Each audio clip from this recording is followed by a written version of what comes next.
अब मुलाकात होगी, मेरा ख्याल है खान का मूड पार्टी के लिए सही नहीं है और खान कुछ ऐसे ड्रास्टिक फैसले लेगा, इनसे लोगों को तकलीफ होगी। मेरे साथ इस वक्त मेंबर कौमी असम्बली शेर अफजल मरवत साहब मौजूद है। सर, बहुत शुक्रिया वक्त देने का। खान साहब को आज सुप्रीम कोर्ट की जानब से हुक्म दिया गया हॉस्पिटल में मुंतकिल करने का, कैसे देख रहे हैं फैसला? और नूरीन नियाज़ी साहबा को भी आज मुलाकात की इजाज़त दी गई है। बस ये सुहेल अफरीदी साहब की बहुत बड़ी कामयाबी है और जिस चीज़ के लिए ऐलान हुआ था उनको मुबारकबाद देता हूँ कि वो दोनों मुतालबे पूरे हो गए हैं। और मेरा ख्याल है, देखिए, खान साहब के साथ मुलाकात तो माजी में चंद मौक़ों पे हमने खुद गंवाए ये मौक़े।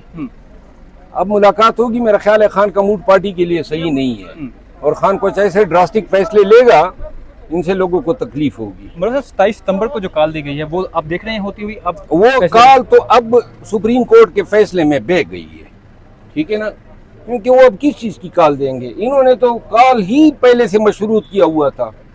अब इसमें मोमेंटम कहाँ से लाएंगे, इसमें जान किस तरह डालेंगे? तो लिहाजा, और आज कोई जवाब भी उन्होंने दिए हैं कि अब हम इस पे सोचेंगे।